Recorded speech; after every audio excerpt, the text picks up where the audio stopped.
ইমামুল আউয়ালিন আল আখিরিন বহরে সদকা রহমাতাল লিল আলামিন সাইয়্যিদুল কাউনাইন খাতমুল মুরসালিন আখির আমদ বুদ ফখরুল আউয়ালিন। রহমতের নবীর আদর্শ এত সুন্দর, এত পারফেক্ট, এত পাওয়ারফুল, কিয়ামত পর্যন্ত দুনিয়াতে যত মানুষ আসবে জীবনটা পরিচালনা করার জন্য, কল্যাণময় জীবনটাকে সফলতার মানদণ্ডে নেয়ার জন্য ভিন্ন কারো পরামর্শের প্রয়োজন নাই। নবী চ্যালেঞ্জ দিয়ে গেলেন, ক্বালা রাসূলুল্লাহ সাল্লাল্লাহু আলাইহি ওয়া আলিহি ওয়াসাল্লাম, তারাকতু ফীকুম আমরাইন লান তাদিল্লু মা তামাসসাকতুম বিহিমা কিতাবাল্লাহি ওয়া সুন্নাত রাসূলি। রহমতের নবী বলেন, ও আমার উম্মতের দল, দুটো জিনিস আমি তোমাদের মাঝে রেখে গেলাম এবং চ্যালেঞ্জ দিয়া গেলাম, এই দুইটা জিনিস যারা আঁকড়াইয়া ধরবা, আমি রসুল চ্যালেঞ্জ দিলাম, তার ঈমানও যাবে না, সম্মানও নষ্ট হবে না। ১৫০০ বছর পরে তাকাইয়া দেখো, আজও পর্যন্ত যার কাছে রহমতের নবীর আদর্শ আছে, আল্লাহর কোরআন আছে, এত বিপদ এত ঝামেলার মধ্যেও এই নবীর আদর্শওয়ালা কোরআনওয়ালারা কোনো অসম্মানে নাই। বলছি, আল্লাহর কোরআন কোন দিক থেকে দুর্বল বুঝা শুনে বললেন? আল্লাহর কোরআনে কোনো দুর্বলতা নাই, ইসলামে কোনো দুর্বলতা নাই। আসতে বলেন কেন? সত্যটা জোরে বলবেন, আর সন্দেহ থাকলে চুপ থাকবেন। আল্লাহর কোরআনে মানুষের জীবনের সব বিষয়ের সমাধান আছে, হাদিসে আছে, ইসলামে আছে, পরিপূর্ণ আছে, কোন দিকের দুর্বলতা নাই না। এখনো বুঝা আপনারা বলেন না। আমার তো জানা মতে, আপনাদের থেকে যতটুকু শুনছি সেই শোনা মতে, কোরআন ইসলাম হাদিস সব দিক থেকে পরিপূর্ণ হলেও রাষ্ট্রের ব্যাপারে ইসলাম হাদিস কোরআন দুর্বল। কি? তাহলে যারা বলে ইসলামে রাজনীতি নাই, তাদের কথায় বোঝা গেল ইসলাম ও কোরআন হাদিস সব বিষয়ে সমাধান আছে, রাজনীতির ব্যাপারে কোরআনে কিছু নাই। সেই ক্ষেত্রে অন্যদের থেকে সমাধান নিতে হবে, সুদখোর ঘুষখোর থেকে সমাধান নিতে হবে। কোরআনে আছে। গোটা রাষ্ট্র, গোটা দুনিয়াকে পরিচালনা করেছেন সুলাইমান নবী, ঘটনা কোরআনে আছে। মিশরের অর্থমন্ত্রীর দায়িত্ব পালন করেছেন ইউসুফ নবী, কোরআনে ঘটনা আছে। গোটা দুনিয়া শাসন করেছেন জুলকারনাইন বাদশাহ, কোরআনে আছে। মদিনার রাষ্ট্র পরিচালনা করেছেন আপনার আমার পেয়ারা নবী, ইসলামে ঘটনা আছে। কেন বলেন রাজনীতি নাই?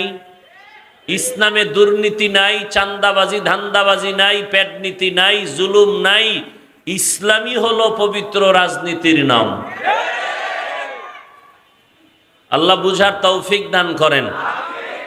কেউ যদি নামাজ না পড়ে তাকে গালি দেওয়া যাবে না, কিন্তু কেউ যদি নামাজের বিরোধিতা করে তাকে ছাড় দেওয়া যাবে না। ব্যবধান আছে না নাই? কেন? কয় যে নামাজ পড়ে না সে মুমিন, যে বিরোধিতা করে সে তাজা বেঈমান। ব্যবধান আছে না নাই? যে দাড়ি রাখে না তাকে গালি দেওয়া যাবে না, কেন? সে মুমিন। যে দাড়ির বিরোধিতা করে তাকে ছাড় দেওয়া যাবে না, কেন? সে বেঈমান। ব্যবধান বুঝছেন? যে পর্দা করে না তাকে গালি দেওয়া যাবে না, কেন? সে মুমিন, তার অন্তরে আগ্রহ আছে পর্দা করবে। আর একজনে পর্দার বিধানের বিরোধিতা করে তাকে ছাড় দেওয়া যাবে না, কেন? সে বেঈমান। এবার বুঝেননি কিছু? একজনে ইসলামের রাজনীতি করে না তাকে গালি দেওয়া যাবে না, কেন? সে মুমিন, তার অন্তরে আগ্রহ আছে। কিন্তু যে ইসলামী রাজনীতির বিরোধিতা করবে সে বেঈমান, কেন? তার মধ্যে ঈমান নাই, আগ্রহ নেই। তাহলে দোনোজনেই বেনামাজি, একজন মুমিন আর একজন বেঈমান, দোনোজন বেপরদায় চলে, একজন মুমিন আর একজন। মুমিনকে গালি দেওয়া যাবে না, বেঈমানকে ছাড় দেওয়া যাবে না। সহজ কথা, ভেজাল নেই। যে নামাজ পড়ে না সে মুমিন, যে নামাজের বিরোধিতা করে। ব্যবধানটা বুঝছেন তো? বুঝবেন কেমনে? তাকে বলতে হবে, এই নামাজ পড়ো না কেন? কয় নামাজ পড়া দরকার, পারি না, চেষ্টা করি, দোয়া করেন, আরো চেষ্টা করব। বেঈমান না মুমিন? আর একজনে নামাজের কথা জিজ্ঞাসা করেন, ভাই নামাজ পড়ো না কেন? কেন না পড়লে অসুবিধা কি? এরকম আছে না? তাহলে নামাজ না পড়লেও দরদি হলে মুমিন, নামাজ না পড়িয়া বিরোধী হলে, দাড়ি না রাখিয়া দরদি হলে মুমিন, বিরোধী হলে। কথা বুঝতেছেন তো? আল্লাহ বুঝার তৌফিক দান করে। তাহলে রসুলের আদর্শের মতো পবিত্র আদর্শ আর নাই। রসুলের আদর্শ আমরা মানি, এজন্য আমরা চুপচাপ এখানে বসে গেছি। আমগো ভিতরে কোনো টেনশন নাই, পেরেশানি নাই, প্রশাসন দিয়ে এগুলো নিয়ন্ত্রণও করার কোনো প্রয়োজন নাই। দেখেন অনেকে বিড়ি টানে, অজের প্যান্ডেলে ঢুকার আগে বিড়িটা ফালাই দিছে। কেন? এখানে র্যাব আছে, ধৈর্য ফালাইলি 13 বছরের জেল। কি এটা? এটা কেমনে সম্ভব? কোনো র্যাব আছে এখানে? কোনো পুলিশ আছে? ধরার কোনো ভয় আছে? তো এখানে মাঝখানে আমার সামনে 2-4 জনে টান দিলে নিষেধ করে কি? যে হুজুর বয়ানও শুনি, বিড়িও টানি, কারো সাহসে কুলাবে? আচ্ছা এমপি সাহেব আসবে, কথার কথা, কথার কথা, একেবারে কোটিপতি, সে চিন্তা করে এলাকার সব আমার ভক্ত, এলাকায় আমি মানুষের গরিবের বন্ধু। এখন এ আমার পাশে বয়ে যদি মনে মনে গুল্লিপ টানে, বেনসন টানে, আর বয়ানও শুনে, তার এই কলিজায় সাহস হবে? এত পাওয়ার সাহস হবে? কেমন, কে কন্ট্রোল করে এগুলো? কে তার মধ্যে ভয় ঢুকাইলো?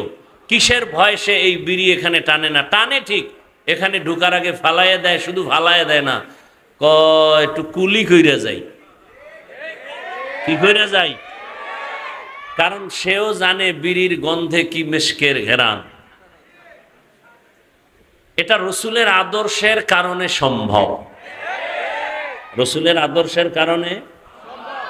ইমামুল আউয়ালিন আল আখিরিন বাহরে সাদকা রাহমাতাল লিল আলামিন সাইয়্যিদুল কাউনাইন খাতমুল মুরসালিন আখির আমদ বুদ ফখরুল আউয়ালিন।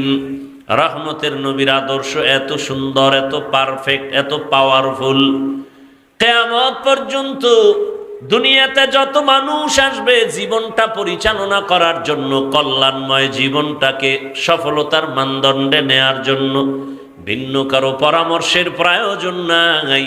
নবী চ্যালেঞ্জ দিয়ে গেলেন, ক্বালা রাসূলুল্লাহি সাল্লাল্লাহু আলাইহি ওয়া আলিহি ওয়াসাল্লাম, তারাকতু ফীকুম আমরাইন লান তাদিল্লু মা তামাসসাকতুম বিহিমা কিতাবাল্লাহি ওয়া সুন্নাত রাসূলি।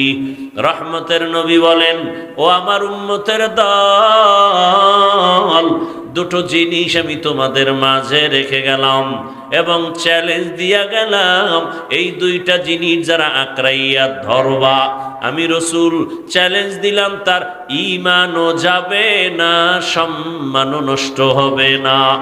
১৫০০ বছর পরে তাকাইয়া দেখো, আজও পর্যন্ত যার কাছে রহমতের নবীর আদর্শ আছে, আল্লাহর কোরআন আছে, এত বিপদ এত ঝামেলার মধ্যেও এই নবীর আদর্শওয়ালা কোরআনওয়ালারা কোনো অসম্মানে নাই। চেয়ারম্যানের চেয়ার লইয়া টানাটানি গেল নি, গেলে আবার আর পামুক হবে। কিন্তু রসুলের আদর্শ আর কোরআন নিয়ে যারা চলে গো, চেয়ারের কোনো মেয়াদ আসেনি। হ্যাঁ, ইমাম সাহেব কোনো চিন্তা নাই, আমি ইমামতি করি, থাকলে থাক, না থাকলে নাই, কিন্তু রিজিকের মালিক আমার আল্লাহ। এই চিন্তা বাদ দিয়া উম্মতের নিয়া ফিকির করে, সত্য কথা বলতে থাকে, মানুষকে জাহান্নামের আগুন থেকে বাঁচানোর ফিকির নিয়া 24টা ঘন্টা মেহনত করে, উম্মতের কল্যাণে বিপদ মুহূর্তে ময়দানে ঝাঁপায়া পড়ে। ওলামায়ে কেরাম সামনে না আসলে কোনো কাজের সফলতা আসে না। ইলমে রায়ে জাজু করদান বেহিসাব, খলকে রাদাদান জওয়াবে বাসওয়াব, হক না দারত দোস্তে খলকা জারেরা, নিস্তে ই খসলত একে দিনদারেরা। রহমতের নবীর আদর্শ, আঙ্গুলের নখগুলো কিভাবে কাটবা কিভাবে রাখবা সেখানেও রহমতের নবীর আদর্শ আছে না নাই? যে মানবে সে রসুলের খাঁটি আশেক, যে মানবে না সে পরিপূর্ণ আশেক না। মাথার চুলগুলো কিভাবে রাখবা কিভাবে কাটবা সেখানেও নবীর আদর্শ। মানলে তুমি নবীর আশেক, যদি তুমি না মানো তুমি রসুলের আশেক না। জুতাটা কেমনে পরবা সেখানেও নবীর নির্দেশনা দেয়া আছে না নাই? ও ভাই, তুমিও জুতা পরো আমিও পরি, রসুলের আদর্শ লাগায় পরো, সওয়াব। এই যে 1 বোতল পানি এখানে রাখা, তুমিও পানি পান করো পিপাসা নিবারণের জন্য, আমিও পানি পান করব পিপাসা নিবারণের জন্য। তবে ব্যবধান হবে, কোয়ালিটি আলাদা হয়ে যাবে, কাইফিয়াত আলাদা হবে। তুমি পানির বোতলের মুখাটা খুলিয়া বাম হাত দিয়ে একটা টান দিয়া বোতলের পানি একটা শেষ করছো, আমি ভুলেও বাম হাতে নিব না, আমি ডান হাতে নিয়ে 3 বারে এই বোতলের পানি পান করে ফেলবো। আমারও পিপাসা নিবারণ হবে, তোমারও নিবারণ হবে। তবে আমার পানি পান করা হবে ইবাদত, আর তোমার পানি পান করা ইবাদত হবে না। ইবাদত তখনই হবে রসুলের আদর্শ মানতে পারলে। তো কুজাও সুন্নতে আহমদ কুজা বা মুহাম্মদ কৈবুদ নিসবতরা কারে শয়তা মিকুনিনা মতওলি গরওলি নস্তলানত বরওলি। রহমতের নবীর আদর্শ মতো চলবেন, শান্তি আর শান্তি। কসম আল্লাহর, রসুলের আদর্শ কোনো অশান্তি, আল্লাহর জাতের কসম। ভালো করে লিখো, এ জমিনে যতদিন পর্যন্ত রসুলের আদর্শ কায়েম হবে না ততদিন পর্যন্ত মিছিল করবা, আন্দোলন করবা, খোদার কসমে জমিনে শান্তি আসবে না।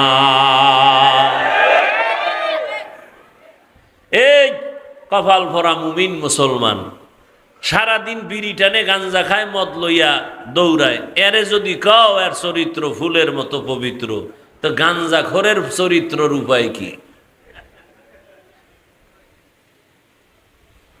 নামাজ নাই, রোজা নাই, তেলাওয়াত নাই, প্রস্রাব করে পানি লয় না, শরীর থেকে গন্ধ, পোশাক থেকে গন্ধ, খায় 24 ঘন্টা নাপাক, মদ পান করে চোখগুলো লাল করে ফেলে, চরিত্রহীন লম্পট, নারীর পেছনে দৌড়ায়, গরিবের উপরে জুলুম করে। তার চরিত্র যদি ফুলের মতো পবিত্র হয়, তো জমিনে আর চরিত্র ভালো হবে কার? এরে তুমি বানাও যে আমগো এলাকাটার একটু পবিত্র বানায় দেন না। ওই যে উদাহরণ দেই না, যে লঙ্গির ভিতরে গোবর লাগছে, গোবর কি লাগছে? এখন লঙ্গির ভিতরে গোবর লাগার পরে এটা ফাঁক না না পাক বুঝেননি? লঙ্গিতে কি লাগছে? গোবর। চিনেন তো? এটা আসমান থেকে আইয়ে গোবর লঙ্গিতে লাগার পরে এটা পাক না না পাক? এখন এই নাপাক দূর করতে হলে কি লাগবে বলেন? এখন আপনি মনে করেন এই এলাকার অপরিচিত মানুষ, হঠাৎ নাপাক গোবর পরিষ্কারের পানি খুঁজতে গিয়ে দেখেন পানি আর একজনে কয় কিও তোমার ঘাম বেরোইতেছে কি বিষয়? কয় পানি খুঁজতেছি গোবর নাপাক দূর করার জন্য। কয় তুমি এত পেরেশান হয়ে লাভ কি, পানি তো নিজের কাছেই আছে। আছে না নাই? নাম কি? প্রস্রাব। তো চিন্তা করলো এই বুদ্ধিটা আগে দিলে তো ঘাম যাইতো না। আহা, কত সুন্দর একটা বুদ্ধি পেয়ে গেলাম। ঠিক আছে, তাই তো আর টেনশনের কিছু নেই। এখন ওই ব্যক্তি প্রস্রাবের পানি দিয়া গোবরের নাপাক ধুইছে, কেমন পরিষ্কার পরিচ্ছন্ন হলো? পাক হলো না নাপাক আরো ছড়াইলো? হ্যাঁ, আরো ছড়াইলো। তাহলে গোবরের নাপাক প্রস্রাব দিয়া ধুইলে নাপাক যেমন আরো ছড়ায়, গাঞ্জাখোর, সুদখোর আর মদখোর, নারীবাজি, চরিত্রহীন লম্পটকে সমাজকে পবিত্রতার দায়িত্ব দিলে সমাজ পাক হবে না, আরো নাপাক হয়ে যাবে। এই জন্য আঙ্গুলের টিপটা দেওয়ার আগে দিকে চাইয়া লইও কই যায়। এই টিপের দাম আছে। এক টিপ দিবা পুরা বিল্ডিং তোমার হয়ে যাবে। এক টিপ দিবা গাঞ্জাখোরেরে, গাঞ্জাখোরে তোমার টিপটা নিয়ে জানো গাঞ্জা খাইতে না পারে, তোমার এই টিপের অনেক দাম, তোমার টিপের শক্তি পায় জানো কোনো বেঈমানের বাচ্চা মানুষের গলায় ছুরি চালাতে না পারে, তোমার আঙ্গুলের টিপের পাওয়ার পায় কেউ যেন সমাজের গরিবের উপরে জুলুম করতে না পারে। তোমার আঙ্গুলের টিপের পাওয়ার পায়া কোন বেয়াদব যেন আমার বোনকে ধর্ষণ করতে না পারে। টিপটা জায়গা মতো দিও, দেওয়ার আগে 1000 বার চিন্তা করো। আর যদি ভোটের আগের রাত্রে কিছু খাইতে মনে চায়, বাথরুমে গিয়া 10 গ্রাম পায়খানা খাইও। এরপরে বাজারে গিয়ে হালাল সাবান দিয়ে কুলি করবা, গন্ধ শেষ। আর যদি তোমার বাপ মার বরদোয়া থাকে কপালে, তাহলে হারাম খাইয়া মাইয়া ফোলাডির রক্ত নাপাক কইরা এরপরে মইরো। ওই মাইয়া ফোলাগুলো বরদোয়া দিবে, শুধু নিঃশ্বাস ফেলবে আর বরদোয়া দিবে। একটা সুদখোর ঘুষখোর শান্তিতে নাই। ও বাইরের জ্বালা, ভিতরের জ্বালা, শারীরিক অসুস্থ, মানসিক অসুস্থ, একটা জায়গায় শান্তি নেই। শেষফল cancer, blood cancer, liver cancer, এই পরিণাম ফল। মদ খাইলে শরীরের যৌবন বাড়ে, মেধা বাড়ে। একটা বুদ্ধি আমাকে গ্যারান্টি দে, আমি মদ খামু, খোদার কসম। বিড়ি টানলে চেহারার নূর বাড়ে, বল আমি বিড়ি টানু। আল্লাহর জাতের কসম আমি টানু, দে যুক্তি দাও। তে আকাম কেন করো? আল্লাহ হেদায়াত দান করুন, আল্লাহ হেদায়াত দান করুন। ওয়ামা আরসালনাকা ইল্লা রাহমাতাল লিল আলামিন। রহমতের নবীকে আল্লাহ পাক জমিনের মধ্যে প্রেরণ করেছেন। কেমন রহমতের নবী আমার! এমন এক সময় মক্কা নগরীতে আগমন করেছেন। পুরা মক্কা নগরীর মানুষগুলো ছিল অপবিত্র, নাপাক, চরিত্রহীন, লম্পট। রহমতের নবী আগমনের পর এই মানুষগুলো রসুলের আদর্শ গ্রহণ করার কারণে রব্বুল আলামিন এদের কেমন পবিত্র বানায় দিয়েছেন। আল্লাহ পাক জিব্রাইলকে পাঠাইয়া রসুলের দরবারে লিস্টি দিয়ে দিলেন, ও জিব্রাইল যাও রসুলের কাছে লিস্টি পৌঁছাইয়া দাও। এই লিস্টির মাঝে যাদের নাম আছে রসুল ঘোষণা দিয়ে দিবে এরা বিনা হিসাবে জান্নাতি। ইমামুল আউয়ালিন আল আখিরিন বহরে সদকা রাহমাতাল লিল আলামিন সাইয়্যিদুল কাউনাইন খাতমুল মুরসালিন আখির আমদ বুদ ফখরুল আউয়ালিন।